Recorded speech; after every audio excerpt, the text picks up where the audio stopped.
সুপ্রভাত, তোমাদের সবাইকে গুড মর্নিং জানিয়ে আমাদের আজকের এডুকেশন অনলাইন আমরা শুরু করছি। আজকে সপ্তাহের দ্বিতীয় দিন, তোমাদেরও বলা যেতে পারে একটা অন্য বিষয়ের ক্লাস। আজকে আমাদের সঙ্গে শিক্ষক উপস্থিত রয়েছেন কৌশিক নন্দী, অনেক অনেক স্বাগত আপনাকে। আর আমাদের আজকের বিষয় হচ্ছে, আমরা যে বিষয়টি নিয়ে আজকে পড়াশুনো করব সেটি হচ্ছে নাগরিক অধিকার অর্থাৎ ফান্ডামেন্টাল রাইটস। ক্লাস 9 থেকে ক্লাস 11 পর্যন্ত এই বিষয়টি তোমাদের পড়ানো হবে এবং এটি মূলত বাংলা মাধ্যম এবং ইংরেজি মাধ্যম উভয় ক্ষেত্রেই কিন্তু এটা প্রযোজ্য। তো স্যারকে আমি গুড মর্নিং জানিয়ে শুরু করি। গুড মর্নিং, অসংখ্য ধন্যবাদ সিটিভিএন চ্যানেলকে। তো আজকের আমি একদম সাবজেক্টে চলে আসি। আজকের যে বিষয়বস্তু সেটা হচ্ছে নাগরিক অধিকার ফান্ডামেন্টাল রাইটস। এটা এইচএসসিতে রয়েছে, সিবিএসসিতে রয়েছে এবং বাংলা বোর্ডেও ডাব্লিউবি বোর্ডেও তো রয়েছে এটা। তো এটা একটা খুব one of the toughest chapter, যদি সিভিক্সের ক্ষেত্রে অর্থাৎ পলিটিক্যাল সায়েন্সের ক্ষেত্রেও এটা কিন্তু খুব টাফেস্ট চ্যাপ্টার, মানে খুব কঠিন চ্যাপ্টার, খুব বোঝা খুব একটু কঠিন হয়, কিন্তু খুব সহজ ভাষায় সরল ভাষায় তোমরা শুধু কথাগুলো শুনবে আর তারপরে তোমরা যে চ্যাপ্টারটা পড়বে, সেই চ্যাপ্টারটা পড়ে সমস্ত কিছু আমাদের করা আছে। ফান্ডামেন্টাল রাইট জিনিসটা কী, প্রথমে জানতে হবে ফান্ডামেন্টাল জিনিসটা কী। ফান্ডামেন্টাল হচ্ছে রাইট, মানে হচ্ছে মৌলিক অধিকার। আচ্ছা, মৌলিক অধিকারটা কীভাবে হয়? মৌলিক অধিকার, একটা মানুষ যখন জন্মগ্রহণ করে তার বার্থ রাইট পরে জন্মগত অধিকার থাকে, সেই অধিকারটা সংবিধানসম্মতভাবে তার যে অধিকারগুলো সে অর্জন করে সেটাই হচ্ছে আমাদের ফান্ডামেন্টাল রাইট। ইটস মানে অ্যাকচুয়ালি বলতে পারা যায় ফান্ডামেন্টাল রাইটস আর nothing but the progress of the ideal of political democracy. এবার পলিটিক্যাল ডেমোক্রেসি বলতে কি? ডেমোক্রেসি জিনিসটা কি? কোশ্চেনটা আছে, স্যার এত কঠিন ওয়ার্ড ডেমোক্রেসিটা কি? দেখো, তোমরা ডেমোক্রেসি কথাটা তোমরা প্রিয়াম্বলে পেয়েছো, আমরা প্রিয়াম্বলে কথাটা পেয়েছো, যখন তো প্রিয়াম্বলের ফিচার যখন পড়তে গেছো সেখানে কিন্তু ডেমোক্রেসি কথাটা তোমরা পরিচয় হয়েছে ওয়ার্ডটার সঙ্গে। ডেমোক্রেসি মানে হচ্ছে গণতন্ত্র। গণতন্ত্র কি? গণতন্ত্র, এই যে গণতন্ত্র, স্যার গণতন্ত্রটা কি? এটাও একটা কঠিন টার্ম। গণতন্ত্র মানে by the people, for the people, of the people. অর্থাৎ একটা মানুষ যখন সে ইলেক্টেড হবে, একটা রিপ্রেজেন্টেটিভ সে ইলেক্টেড হবে, যে রিপ্রেজেন্টেটিভ ইলেক্টেড হয়ে তার আমাদের দেশ শাসনের ক্ষেত্রে সেই রিপ্রেজেন্টেটিভের একটা অগ্রগণ্য ভূমিকা থাকবে। কীরকমভাবে? এদের বলে ডেমোক্রেসি। এই ডেমোক্রেসি কথাটা মানে এটা একটা গ্রিক কম্বাইন্ড ওয়ার্ড। এই ডেমোক্রেসি জিনিসটা যদি দুটো ভাগে ভাগ করা হয়, ডেমস থেকে কথাটা হচ্ছে গ্রিক ওয়ার্ড, আর একটা কথা হচ্ছে ক্র্যাশিয়া, যেটা আমাদের ক্র্যাশি যে কথাটা হচ্ছে ক্র্যাটোস কথাটা থেকে আমাদের এসেছে। ডেমোস বলতে কি? ডেমোস মানে হচ্ছে group of people of particular area. একটা পিপল যে particular area, the inhabitant of the particular area. Another হচ্ছে কি? ক্র্যাটোস জিনিসটা কি? ক্র্যাটোস কথাটা মানে হচ্ছে আমাদের people's rule of the people. মানে এই যে মানে পার্টিকুলার কান্ট্রির এরিয়ার দ্য ইনহ্যাবিটেন্ট, তারা কীভাবে গভর্নড হবে, একটা কান্ট্রি কীভাবে সমস্ত কিছু তাদের চলবে, তাদের সমস্ত কিছু জিনিসপত্র আমরা ফান্ডামেন্টাল রাইটের মধ্যে অলরেডি আমরা দেখতে পাই। অ্যাকচুয়ালি মেন কাজ হচ্ছে কি? এই ফান্ডামেন্টাল রাইটের মেন কাজটা কি? It generally safeguards the peoples against the harsh activities of the government. মানে এবং যদি কারো ফান্ডামেন্টাল রাইট কারো ভায়োলেট হয়, কারো লঙ্ঘিত হয়, তাহলে কিন্তু কোর্টের ক্ষেত্রে সে যেতে পারে এবং কোর্ট তার উপর বিচার করতে বাধ্যতামূলক। এই ফান্ডামেন্টাল রাইটের ইম্পর্টেন্সটা কী, গুরুত্বপূর্ণটা কী, এর গুরুত্বটা কী? অ্যাকচুয়ালি এর গুরুত্বটাকে আমাদের জানা দরকার। ফান্ডামেন্টাল রাইট ফার্স্ট পয়েন্টে আমরা যদি বলতে পারি, it establishes a rule of law in the country. মানে কান্ট্রির রুল অফ লটাকে সে রক্ষা করতে পারে। It helps in establishment of democratic অর্ডারে আমাদের এই ফান্ডামেন্টাল রাইটটা সেটা কিন্তু চলতে সহায়তা করে। ইট প্রটেক্টস ইন্ডিভিজুয়াল ফ্রিডম বলতে একটা পার্সোনাল ফ্রিডম, একটা লিবার্টি, যে লিবার্টির কনসেপ্টটা আমরা কিন্তু ফ্রেঞ্চ রেভলিউশন থেকে পেয়েছি, সেই লিবার্টির কনসেপ্টটাকে ঠিকঠাক মেনটেন করার জন্য আমাদের ফান্ডামেন্টাল রাইটটা কিন্তু খুব প্রয়োজন। It helps the country in presenting in secular identity. Secular কনসেপ্টটা তোমরা জানো, সেকুলার কনসেপ্টটা অলরেডি তোমরা প্রিয়াম্বলে পেয়েছো। সেকুলার যে সোশ্যালিস্ট সেকুলার যে কথাগুলো 19 আমাদের 42 অ্যামেন্ডমেন্টে যে কথাগুলো যুক্ত হয়েছে, যে সেকুলার যে কথাটা, যে সব ধর্ম মানে যে একটু মানুষ তার সমস্ত ধর্মেই আমাদের এতে সেটা প্রিচ করতে পারে, সমস্ত ধর্মের অবলম্বন করতে পারে। কারণ পার্টিকুলার উপর কারো ধর্মীয়ভাবে তাকে আমরা আলাদাভাবে তার উপর চাপিয়ে দিতে পারবো না। তো এই সেকুলার আইডেন্টিটিটাকে আমাদের রক্ষা করার জন্য এই ফান্ডামেন্টাল রাইটটা কিন্তু প্রয়োজন বা ফান্ডামেন্টাল রাইটটা আমাদের দরকার। তাহলে people can move to court for the protection of this rights as a matter fundamental right. The court is bound to protect them, court কিন্তু তাকে রক্ষা করতে বাধ্য এই ফান্ডামেন্টাল রাইটের জন্য। এবার এই ফান্ডামেন্টাল রাইটটা কোথা থেকে এসেছে? অ্যাকচুয়ালি দেখো, যেমন কনস্টিটিউশন মেকাররা আমাদের বিভিন্ন জিনিসপত্রগুলো ওরা তারা নিজেরা তৈরি করেনি, মানে সোর্স অফ দ্য কনস্টিটিউশন যদি বলতে হয় বিভিন্ন দেশ থেকে আমাদের নেওয়া হয়েছে। সেরকম ফান্ডামেন্টাল রাইট নেওয়া হয়েছে ইউএসএ থেকে। ইউএসএ থেকে আমাদের এই ফান্ডামেন্টাল রাইটটা জিনিসটা টেক ওভার করেছে। এটা কোথায় রয়েছে? পার্ট 3-তে। পার্ট 3 বলতে কি, কটা আমাদের টোটাল যে কনস্টিটিউশনের 395 আর্টিকেলটা রয়েছে, যেটা মূলত প্রথম দিকে যে আর্টিকেল, এখন ওটা অনেক বেড়ে গেছে, অ্যাবাভ 450 হয়ে গেছে। সেটা কিন্তু আমাদের টোটাল 25 পার্টের মধ্যে ওটা ভাগ করা আছে। তার পার্ট 3-তে আমাদের এই ফান্ডামেন্টাল রাইটটা রয়েছে। এবং কত নম্বর আর্টিকেল থেকে কত নম্বর আর্টিকেলে? 12 থেকে 35 এর মধ্যে। এই ফান্ডামেন্টাল রাইট, কটা ফান্ডামেন্টাল রাইট আছে? অ্যাকচুয়ালি এই ফান্ডামেন্টাল রাইট প্রথম যখন ছিল তখন ছিল আমাদের 7টা fundamental right, 7 fundamental right. First হচ্ছে কি, রাইট টু ইকুয়ালিটি। ইকুয়ালিটি মানে সাম্যের অধিকার, আর্টিকেল 14 টু আর্টিকেল 18। তারপরটা কি আছে? রাইট টু ফ্রিডম মানে কি, স্বাধীনতার অধিকার, আর্টিকেল 19 টু 22। তারপরটা কি আছে? রাইট এগেনস্ট এক্সপ্লয়েটেশন মানে কি, শোষণের অধিকার, বঞ্চনার বিরুদ্ধে অধিকার, আর্টিকেল 23 টু 24। তারপর হচ্ছে right two freedom of religion, ধর্মীয় স্বাধীনতা কোথায় আছে? আর্টিকেল 25 থেকে 28। এগুলো কিন্তু মনে রাখতে হবে, এগুলো মনে রাখলে এগুলো কিন্তু কোশ্চেন আছে। এখন নতুন, আগে মনে রাখতো না আইসিএসসি, কিন্তু এখন যে নতুন যে বুকসটা রয়েছে অলরেডি কিন্তু আর্টিকেল দিয়েই সমস্ত করা হয়েছে সমস্ত কিছু। তো এটা এখন থেকে শুধুমাত্র এখন মনে রাখবে না, এই চ্যাপ্টারটা যদি এখন থেকে যদি ভালো করে পড়ো, পরবর্তীকালে যদি কম্পিটিটিভ এক্সাম বা WBCS বা আইএসওর ক্ষেত্রে যায়, সেখানেও কিন্তু এই চ্যাপ্টারটা খুব প্রচণ্ড পরিমাণে মানে তোমাদের কাজে লাগবে সমস্ত কিছু। তো right two freedom of the religion, ধর্মীয় স্বাধীনতা, আর্টিকেল 25 থেকে 28। এবার হচ্ছে cultural and educational rights. Cultural education rights বলতে আমাদের বলতে পারো যে সংস্কৃতিগত অধিকার, সেটা কত নম্বর আর্টিকেল থেকে আছে? আর্টিকেল 29 থেকে আর্টিকেল 30।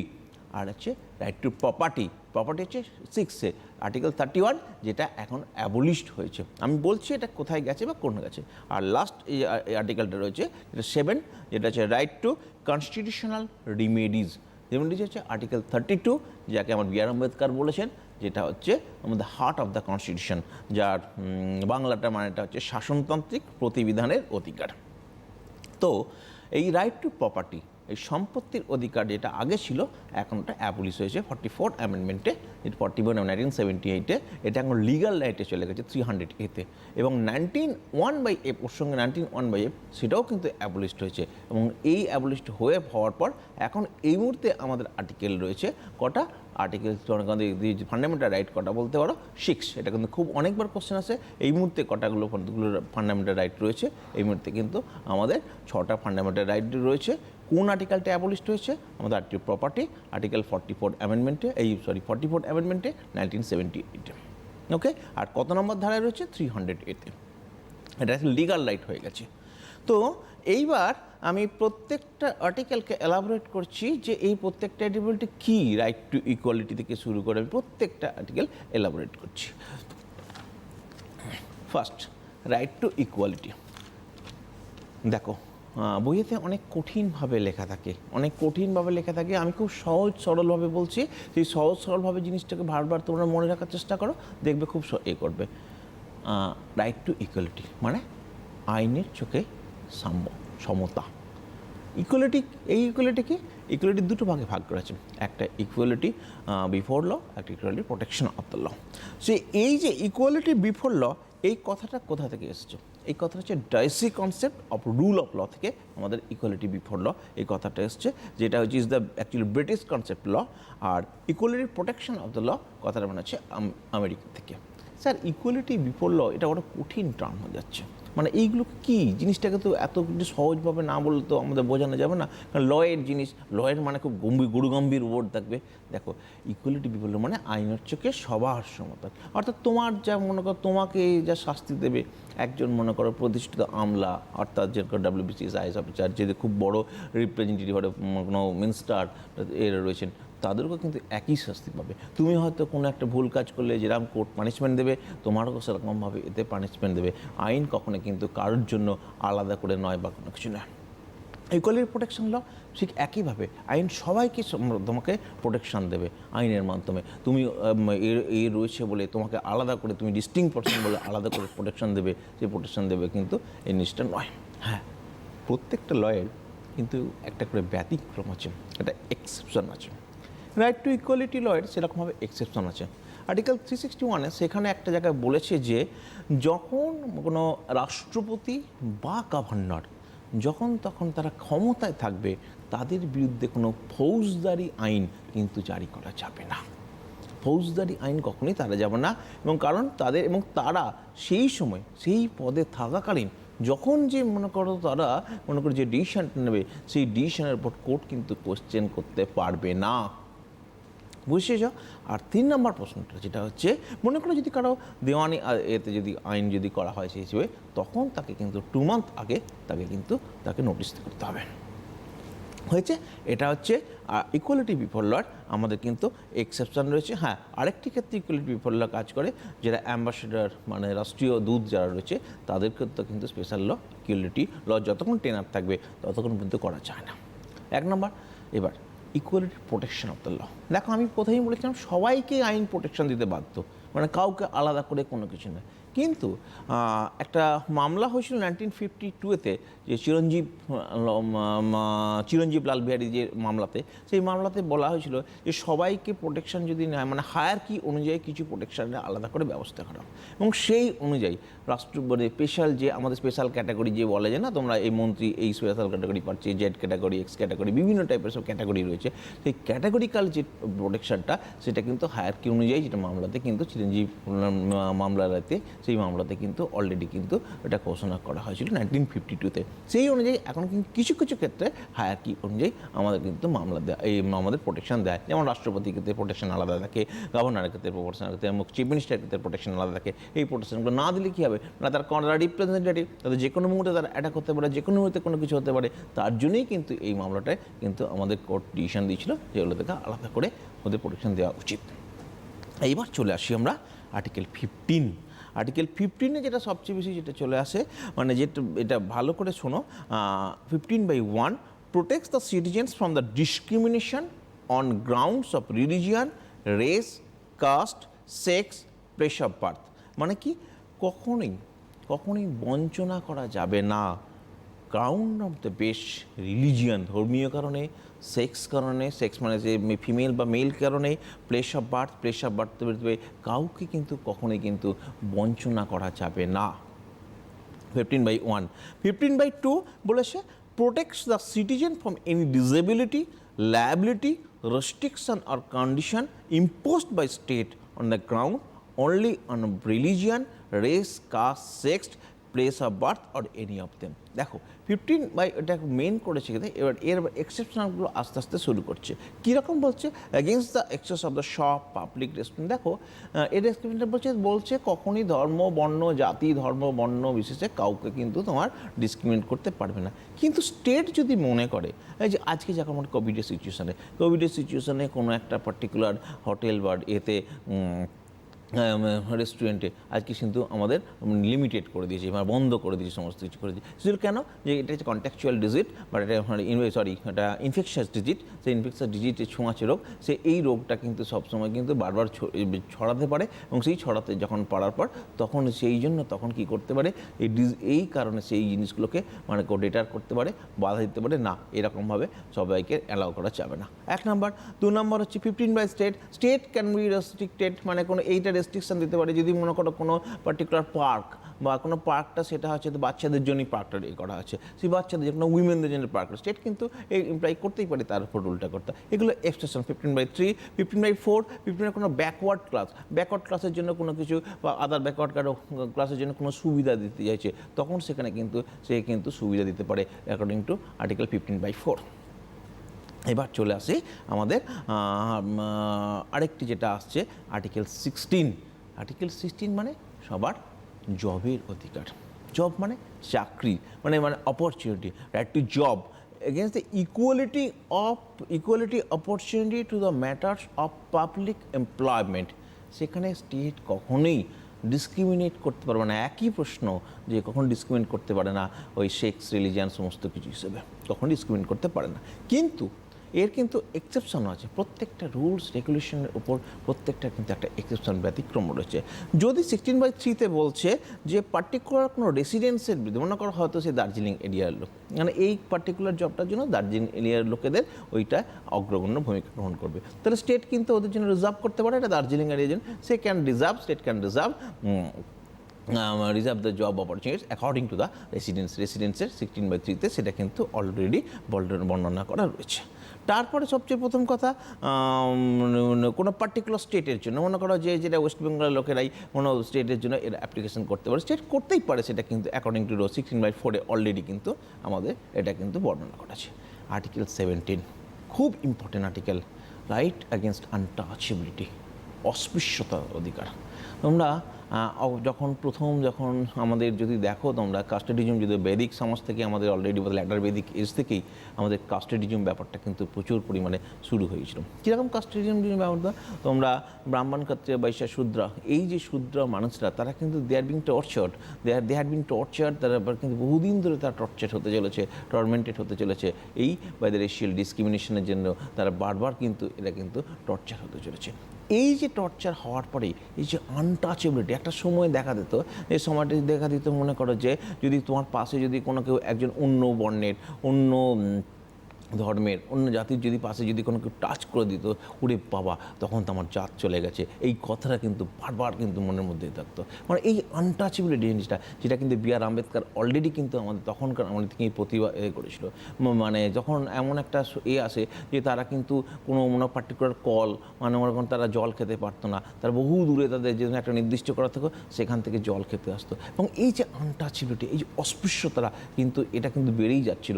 তার জন্যই কনস্টিটিউশন মেকার, যার প্রধান চেয়ারম্যান ছিলেন আমাদের ড্রাফটিং কমিটির chairman B R Ambedkar, along with the 7 member, তারা কিন্তু একটা করেছিলেন যে right against the untouchability, article 17, যে 17টা আমাদের কিন্তু অলরেডি করা হয়েছে। তারপর হচ্ছে আর্টিকেল 18। আর্টিকেল 18টা কী? Abolition of the title. যে অ্যাবলিশন অফ দ্য টাইটেল বলতে এটা কি?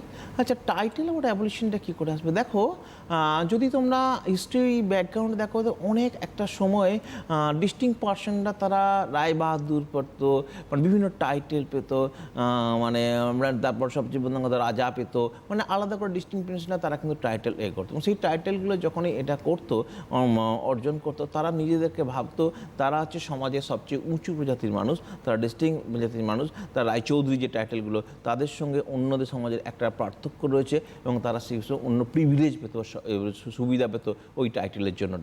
কিন্তু কনস্টিটিউশন মেকাররা বলছে যে এইরকমভাবে যদি টাইটেল নিয়ে যদি আমরা সুবিধা দিই, তাহলে কিন্তু তাহলে কিন্তু আমাদের ডিসক্রিমিনেশন তো সেই একই থেকে গেল, বঞ্চনা তো একই থেকে গেল, তাহলে এই বঞ্চনা তো কখনো যাবে না। তখন সেইখানে এই যে আগে যে টাইটেল হুটহাট করে সমস্ত কিছু জমিদাররা বা এরা টাইটেলটা নিয়ে নিত, এই টাইটেল জিনিসটাকে পুরোপুরি বন্ধ করে দেখালো। মানে কিন্তু তা বলে এখানে তাহলে কী বলছো, তাহলে একটা কোশ্চেন আসতে পারে, স্যার তাহলে যে পদ্মশ্রী, ভারতরত্ন এই যে টাইটেলগুলো দেওয়া হয়, বা ডক্টর যে টাইটেলগুলো দেওয়া হয়, সেই টাইটেলগুলো কি স্যার এটা কি দেওয়া যাবে না? অবশ্যই তুমি টাইটেলগুলো দিতে পারবে। Padmashri, Bharat Ratna, state government, central government যেগুলো দেয় সেগুলো অবশ্যই পাবে, কিন্তু তার নামের আগে কিন্তু কখনো এগুলো লিখতে পারবে না। দেখেছো কি সচিন তেন্ডুলকর ভারতরত্ন লিখেছে, ভারতরত্ন সচিন তেন্ডুলকর লেখেন কি? কখনোই লিখতে পারেন না। আরেকটি দেখবে ডক্টর, এটা খুব important question.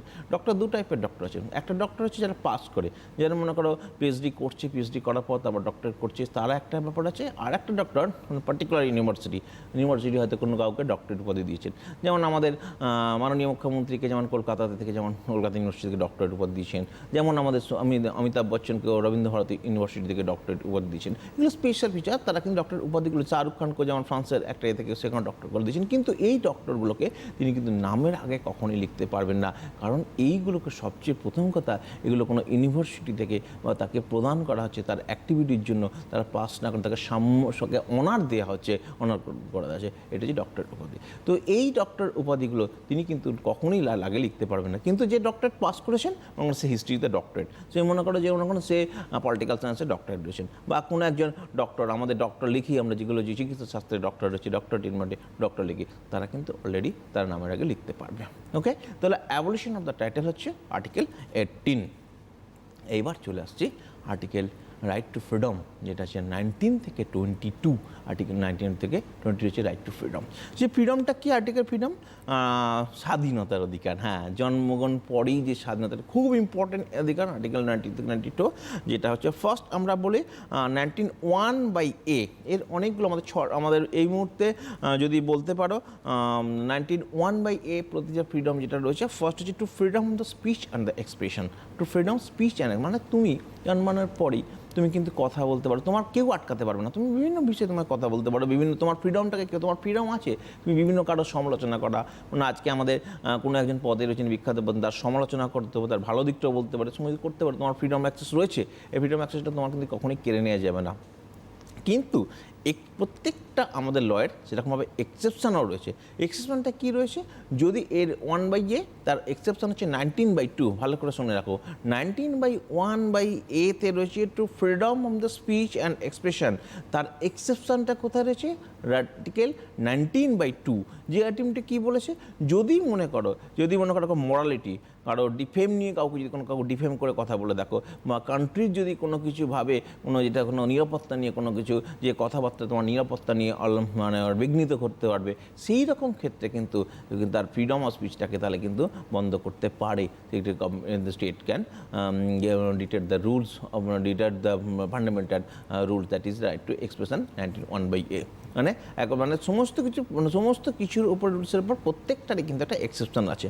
Until 1/b, 1/b কি হচ্ছে? To assemble peacefully without arms. মানে তুমি কোনো একটা জায়গায়, তোমরা একটা জায়গায় কোনো বিদ্রোহ করছে, সবাই যদি কেউ যদি কোনো একটা সাপোজ মনে করো একটা এতে কোনো একটা কাজ হচ্ছে, সেই কাজের জন্য তোমরা ইলিগাল কাজ হচ্ছে, তোমরা সবাই এটা প্রোটেস্ট করতে যাচ্ছ, প্রোটেস্ট করার জন্য সবাই একসঙ্গে একটা মাঠেতে তোমরা জড়ো হচ্ছ বা অ্যাসেম্বলিং করছো। সেই অ্যাসেম্বলিং তোমরা অবশ্যই করতে পারো, তোমাদের অধিকার আছে, কিন্তু সেই অ্যাসেম্বলি কিন্তু উইদাউট আর্মস, কোনো আর্মস নিয়ে কখনোই নয়। তোমরা হয়তো লাঠি, তোমরা হয়তো কাটারি, মানে দ্যাট ইজ নানা রকম বিভিন্ন টাইপের উইপেন নিয়ে তোমরা যদি কিন্তু ওখানে অ্যাসেম্বলিং করছো, বাট মানে এটা কিন্তু আমাদের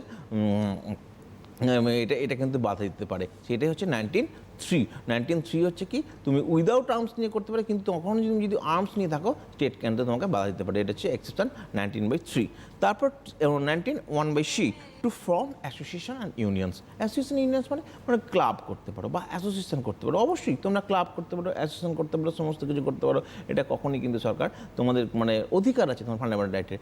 এইটাই যে 19/4, এই ক্লাবটা যেটা অ্যাসোসিয়েশনটা তৈরি করছো, সেই ক্লাবটা অ্যাসোসিয়েশনটা কোনো ইললিগাল কাজের সঙ্গে যুক্ত রয়েছে, কোনো দেশ বিরোধী কাজের সঙ্গে যুক্ত রয়েছে, তখনই সেই অ্যাসোসিয়েশনটা ব্যান করতে পারে government. State can be band. ঠিক আছে। 19(d) to move freely through out the territory of India. তুমি যে কোনো জায়গায় তুমি ঘুরতে পারো, টেরিটরি ইন্ডিয়া যে কোনো জায়গায় করতে পারো, তোমার কিন্তু কেউ বাধা দেবে না।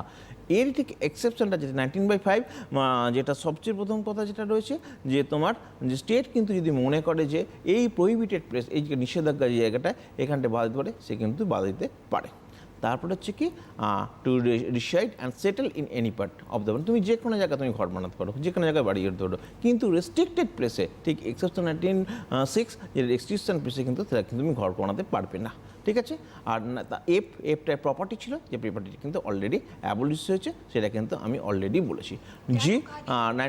G to practise any profession or to carry on any occupation, trade or business। তুমি যে কোনো করতে, যে কোনোভাবে তোমার কিন্তু সমস্ত কিছু প্র্যাকটিস, তুমি ট্রেড আর বিজনেস তুমি করতে পারো, কিন্তু স্টেট কখন বাধা দেবে?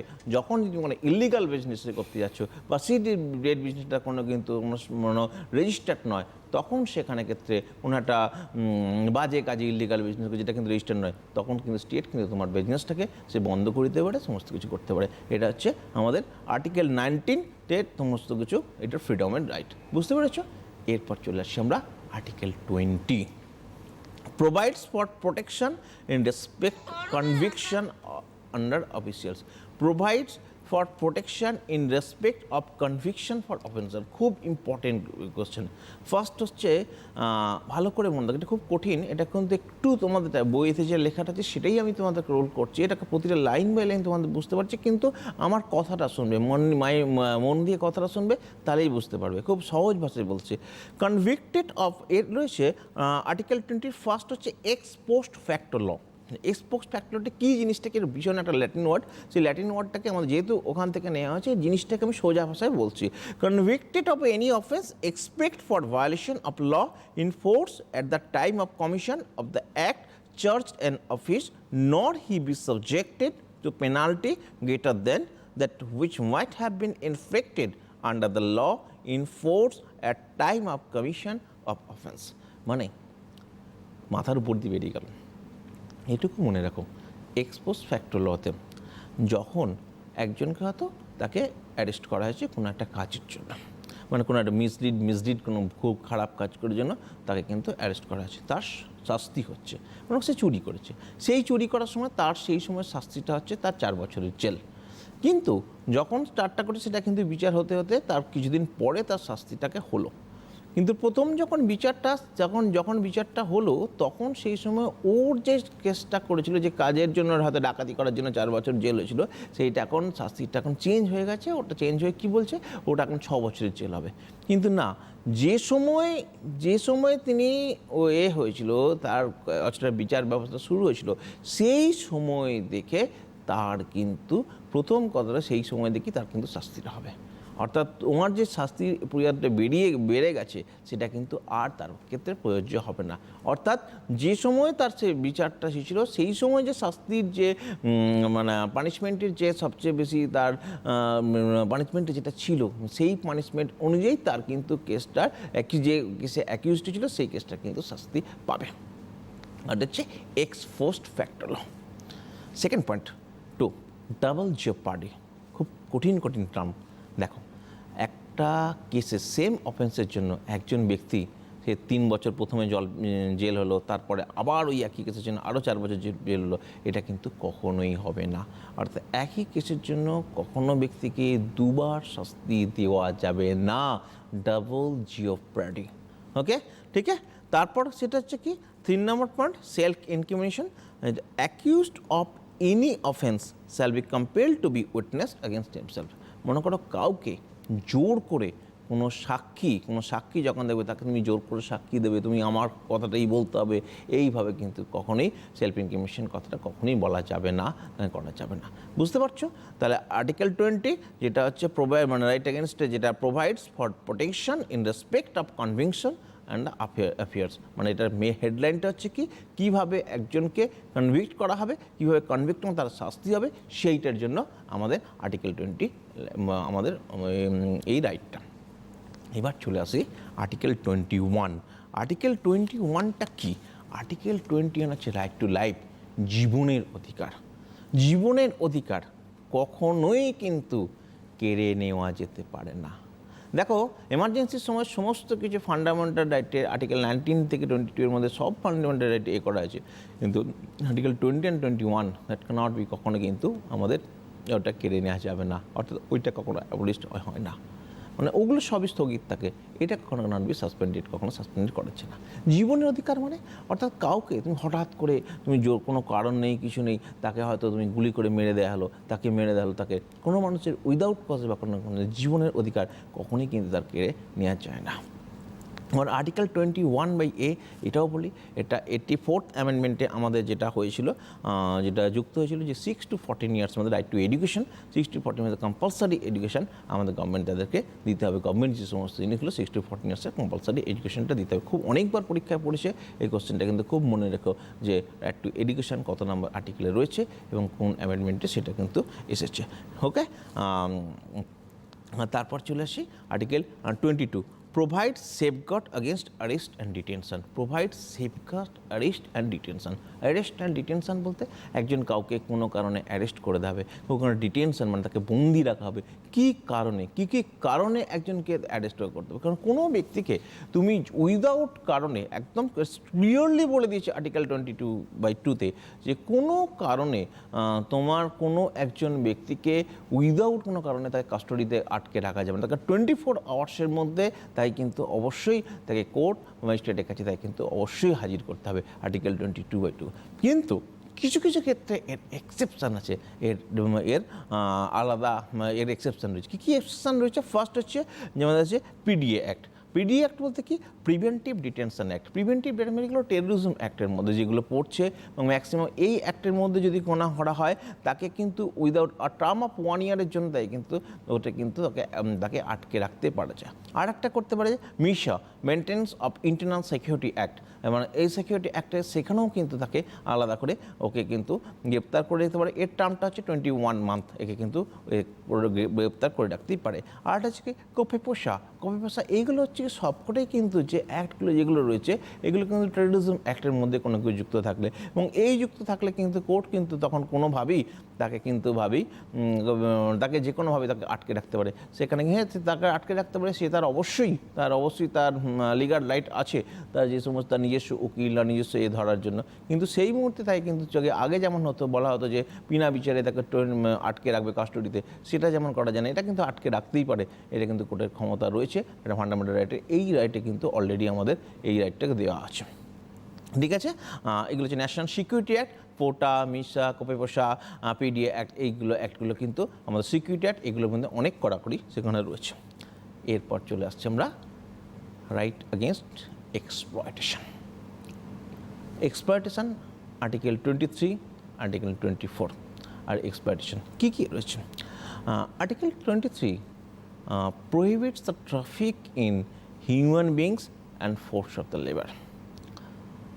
অর্থাৎ কি, আর্টিকেল 23 প্রহিবিট করে the traffic in human beings and force labour. মনে করো কাউকে বেগার খাটিয়ে রাখছো, কোনো টাকা পয়সা দেওয়া হচ্ছে না, কোনো কিছু বেগার খাটিয়ে দেওয়া হচ্ছে, বেগার খাটিয়ে তাকে কিন্তু সকাল থেকে যেমন আগে যেমন স্লেভ সিস্টেম ছিল, দাসপ্রথা, যখন স্লেভারি সিস্টেম ছিল, স্লেভারি ল, যেমন সেই স্লেভারি সিস্টেম কি বাড়িতে দেখা যাচ্ছে একজন ব্যক্তি তাকে বেগার খাটাচ্ছে, সে দুটো খেতে পাবে, সে খেতে যাওয়ার পর তার সমস্ত কাজগুলো সব কিছু করতে হবে। এই জিনিসটার বিরুদ্ধে কিন্তু পরিষ্কার একদম বলে দিয়েছে কাউকে বেকার খাটানো যাবে না। এবার কিছু তো প্রত্যেকটাতে এক্সেপশান রয়েছে। যদি স্টেট মনে করে কোনো পার্টিকুলার কোনো কাজের জন্য হয়তো কোনো দেশের জন্য হয়তো কোনো লোক রাখবে, তখন সেখানে কিন্তু সে করতে পারে।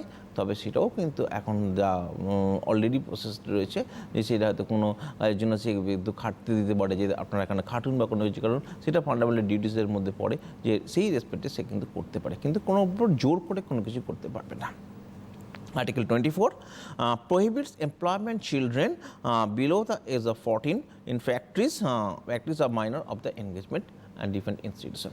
অর্থাৎ কাউকে 14 বছরের নিচে অর্থাৎ 14 ইয়ার্সের নিচে কখনোই কোনোভাবেই তাকে কিন্তু কোনো বাচ্চাদেরকে জোর করে কোনো কাজ করা যাবে না। মানে এখন দেখেন না, আগে দেখতে পাতে বিভিন্ন হোটেলগুলো রয়েছে, হোটেলে রয়েছে, বিভিন্ন রেস্টুরেন্টে রয়েছে, বিভিন্ন জায়গায় কারখানাতে, ফ্যাক্টরিতে রয়েছে, যে 14 বছরের বাচ্চা ছেলেগুলোকে দিয়ে কাজ করানো হচ্ছে, এখনও রয়েছে। মানে এটা কিন্তু অ্যাকচুয়াল কিন্তু চাইল্ড লেবারকে রিডিউস করার জন্য, চাইল্ড লেবার যেভাবে বাড়তে শুরু করেছিল এখন একটা রিডিউসিংয়ের পথে রয়েছে। কারণ মানুষের শিক্ষা নেই, মানুষের যখন এডুকেশনের জিনিসটা নাই, কারণ তখন এডুকেশনটা ছিল না, তখন 16-14 ইয়ার্সের যে এই যে প্রপার যে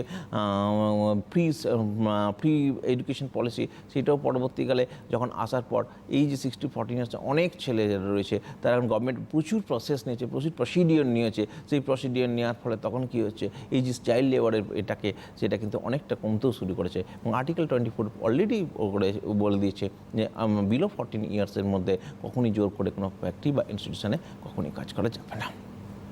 ওকে, হ্যাঁ, এটা হচ্ছে আমাদের চলে আসি তাহলে আর্টিকেল 3 যে রাইট এগেনস্ট এক্সপ্লয়টেশন, এইটা কিন্তু আমাদের আর্টিকেল 23 অ্যান্ড 24টা আমরা ডিসকাস করলাম। এরপরে যে ফান্ডামেন্টাল রাইটটা যেটা পড়বো, রাইট টু ফ্রিডম অফ রিলিজিয়নের মধ্যে রিলিজিয়ন আর্টিকেল 25 থেকে 28-এর মধ্যে right two freedom of the religion রয়েছে। কী রয়েছে article 25? Article 25 provides freedom of conscience and free profession, practice and propagation of the religion। অর্থাৎ যে কোনো ব্যক্তি সেকুলার কান্ট্রিতে আমাদের যে কোনো ব্যক্তি যে কোনো ধর্মের সে অবলম্বন হতে পারে, কেউ হিন্দু হতে পারে, কেউ মুসলিম হতে পারে, খ্রিস্টান হতে পারে, জৈন হতে পারে, সে প্রিচও করতে পারে, তার জন্য তাই কোনো কিছু ওকে আটকাবে না। আর্টিকেল 25। আর্টিকেল 26টা কি বলছে? Provides for freedom to manage religious affairs subject to public order, morality and health.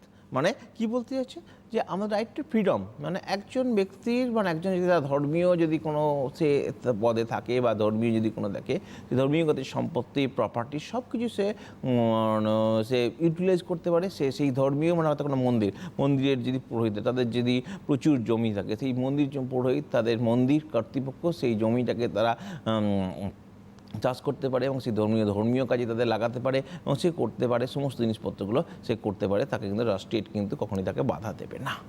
Article 27টা সবচেয়ে প্রথম কথা provides for with a freedom for payment of taxes the proceeds of which are specially অ্যাপ্রোপ্রিয়েটেড in payment of expenses for the promotion of any particular religion or religious discrimination. অর্থাৎ article 27টা কী বলতে চাইছে? Article 27 বলছে অর্থাৎ কোনো ধর্মীয় সংগঠন কোনো জোর করে কারো কাছে কিন্তু চাঁদা আদায় করতে পারবে না। কেউ খুশি মতো চাঁদা দিতে পারে, কেউ খুশি মতো ধর্মের অনুষ্ঠানের জন্য সে খরচ করতে পারে, ধর্মের জন্য সে অনেক কিছু অনুষ্ঠান করতে পারে, ফাংশন করতে পারে, কিন্তু জোর কাছে কাউকে করতে পারবে না। আর সবচেয়ে প্রথম কথা এবং ট্যাক্স জোর করবে, এইটার উপর তোমাকে ট্যাক্স এবং ধর্মীয় অনুষ্ঠানের যে সম্পত্তিগুলো এগুলো সেইগুলোর উপরও কিন্তু গভর্নমেন্ট কিন্তু ট্যাক্সও নিতে পারবে না। অর্থাৎ দেবত্ব সম্পত্তি বা যেগুলো মুসলিমদের ইমামগত সম্পত্তি সেইগুলোর উপর কিন্তু গভর্নমেন্টও কোনো ট্যাক্স নিতে পারবে না কোনো জিনিসপত্র। তারাও কোনো ব্যক্তির কাছ থেকে জোর করে চাঁদা নিতে পারবে না। তোমরা যদি মন চায় সে চাঁদা দিতে পারে, বা সে কোনো ধর্মীয় কাজে আমরা তো অনেকেই ধর্মীয় কাজের মধ্যে অনেকে এই টাকা দেয় বা বিভিন্ন অনুষ্ঠানে দেয়, সেটা কিন্তু করতে পারে, কিন্তু কাউকে জোর করে কখনোই কোনো জিনিস করা যাবে না। Article 28 says the institution administered from state funds would impart any kind of education related to any particular religion or religious denomination. অর্থাৎ স্টেট ফান্ড পরিচালিত কোনো ইনস্টিটিউশনস, সেই ইনস্টিটিউশনে কখনোই কিন্তু কোনো পার্টিকুলার রিলিজিয়াস বুক বা ধর্মগ্রন্থ বা কোনো ধর্ম নিয়ে পার্টিকুলার যে তাদেরকে প্রচার বা তাদের কোনো পার্টিকুলার প্রচার সেটা কখনোই করা যাবে না। অর্থাৎ কোনো কোনো পার্টিকুলার যেগুলো স্টেট ফান্ড পরিচিত, অর্থাৎ যেগুলো গভর্নমেন্ট যেগুলো টাকা দেয় বা আমরা সবাই যেন স্কুল বা অনেক ইনস্টিটিউশন যেগুলো রয়েছে কোনো আমাদের গভর্নমেন্ট কোনো টাকা দেয়, সেই সমস্ত গভর্নমেন্ট থেকে যে সমস্ত টাকা যেগুলো পায় সেগুলোতে পার্টিকুলারভাবে কোনো পার্টিকুলার এই ধর্মের জন্য যাকে প্রচার করা বা এইভাবে করা যাবে কখনোই সেটা কিন্তু করা যাবে না। হচ্ছে ঠিক আছে। এরপরে চলে আসছি cultural and educational line, article 29 থেকে 30। Article 29 contains the provision for the state protection of intensity of minority community. Minority community বলতে কোনটা বোঝায়? মাইনরিটি কমিউনিটি বলতে সবচেয়ে প্রধান কথা the section of the citizens have a right two conserve the script of culture. মনে করো particular minority community তাকে সবাইকে সম্মান, যেমন সাঁওতালিরা তারা হয়তো পড়তে চাইছে সাঁওতালি স্কুল পড়তে যায়, সাঁওতালি ল্যাঙ্গুয়েজে করতে যায়, সমস্ত কিছু করতে যায়, সেটাতে কোনো স্কুল পরিচালিত করতে পারে, সে অবশ্যই করতে পারে, স্টেট কখনই কিন্তু তাকে বাধা দিতে পারবে না, কোনো কিছু করতে পারবে না। আর্টিকেল 30 হচ্ছে the right of minorities based on the language or religion to establish an administrative and educational institution of their choice. অর্থাৎ মাইনরিটি যে স্কুলরা তাদের অ্যাকর্ডিং টু চয়েস অনুযায়ী, তাদের নিজস্ব চয়েস অনুযায়ী তারা বিভিন্ন স্কুল বিভিন্ন ইনস্টিটিউশন চালু করতে পারে। ঠিক আছে, তো ইনস্টিটিউশন চালু করতে পারে সমস্ত কিছু। ওকে, আর্টিকেল 30 আমাদের হয়ে গেল। এইবার যেটা চলে আসি আর্টিকেল 31, যেটা আমরা already right two property abolished হয়ে গেছে। এবার চলে আসি লাস্ট যে আর্টিকেলটা যেটা করতে যাচ্ছি, এটা হচ্ছে আর্টিকেল 32, যে article 32 doctor B R Ambedkar বলেছিল সোল অফ দ্য কনস্টিটিউশন, এবং এই আর্টিকেলটা সবচেয়ে ফান্ডামেন্টাল রাইটটা সবচেয়ে কী করে, যে এই ফান্ডামেন্টাল রাইটগুলোকে সবাইকে রক্ষা করে এই আর্টিকেল 32-র মধ্যে। এই আর্টিকেল 32-র মধ্যে রিট রয়েছে, রিট মানে পরমাদেশ, মানে কোর্ট পরমাদেশ। এটাকে 5টা রিট আমাদের রয়েছে, যেটা হচ্ছে habeas corpus, mandamus, certiorari, prohibition and quo warranto. Habeas corpus মানে to have the body present, অর্থাৎ কোনো ব্যক্তিকে জোর করে আটকানো যাবে না, তাকে 24 ঘন্টা 24 আওয়ার্সের মধ্যে তাকে ম্যাজিস্ট্রেটের কাছে নিয়ে আসতে হবে। তারপর তাকে তার গিল্টি প্রমাণের জন্য বা এর জন্য সে তার আইন অনুযায়ী তার উকিল বা কোনো কিছু সমস্ত জিনিসপত্র সে রেকর্ড করতে পারে, কিন্তু কাউকে জোর করে কোনোভাবেই আটকানো যাবে না, আটকে রাখতে পারবে না। ম্যান্ডেমাস মানে উইক কমেন্ট, কোন অধিকারে ওই কমান্ড কী করে? It is a command issued two subordinate court. Subordinate কোর্টকে বলে যে তুমি তোমার এ থেকে ডিউটি ঠিকমতো পালন করো, মানে তোমার যে পারফর্ম, তোমার ডিউটিসগুলো তুমি ঠিকমতো পালন করো, সেইটার জন্য ডিউটি যদি পালন না করে তখন সেই সাবঅর্ডিনেট কোর্টের মধ্যে হায়ার কোর্ট কী করে ম্যান্ডেমাস জারি করতে পারে। Statutory, the Supreme Court of the High Court issues the writs to inferior court to submit its record before the higher court. মানে সমস্ত সাবমিট হায়ার কোর্টকে বলে, সুপ্রিম কোর্ট তার লোয়ার হায়ার কোর্টকে, হায়ার কোর্ট তার পরবর্তীকালের কোর্টকে, ডিস্ট্রিক্ট কোর্টকে, তাদেরকে বলে যে তুমি রেকর্ড, যে রেকর্ডগুলোকে আমাকে সাবমিট করতে, সেটা হচ্ছে স্ট্যাটিউটরি। আর প্রহিবিশন বলছে লোয়ার কোর্ট যখন যদি করো তার নিজস্ব এখতিয়ারের বাইরে যদি কোনো কিছু জিনিস করে দেয়, তখন সেই জায়গাটায় ও কি বারবার বলে যে ওই জায়গাটা তখন ও নিষেধাজ্ঞা করে দেয়, এই জায়গাটা প্রহিবিট করে দেয়, তুমি তোমার নিজস্ব এখতিয়ারের বাইরে কোনো কিছু জিনিসপত্র করতে পারবে না। In particular stop it from the using of the jurisdiction, মানে জুরিসডিকশনটাকে তার এখতিয়ারের বাইরে তাই কিন্তু ওকে বন্ধ রাখতে হবে।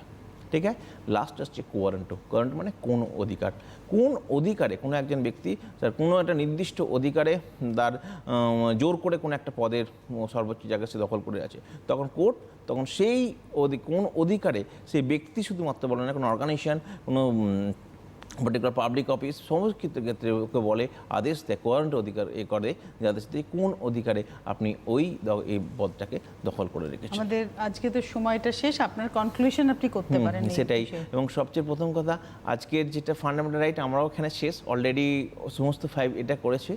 এটা খুব কঠিন চ্যাপ্টার, তো আশা করি তোমাদের অনেক সহজভাবেই বললাম, এবং এই জিনিসটা যেটা বললাম সেটাই কিন্তু মনে রাখার চেষ্টা করো।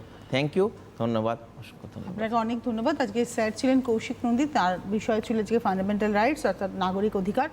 তোমাদের যদি কোনো প্রশ্ন থাকে, তোমরা এই অনুষ্ঠানটা ফেসবুক পেজে লাইভ হলো, তোমরা তোমাদের পেজে শেয়ার করো এবং স্যারের পেজে গিয়ে তোমরা সেখানে প্রশ্নগুলো করতেও পারো। আজকে বিদায় নিচ্ছি, আবার দেখা হচ্ছে আগামীকাল। সকলে ভালো থেকো। নমস্কার।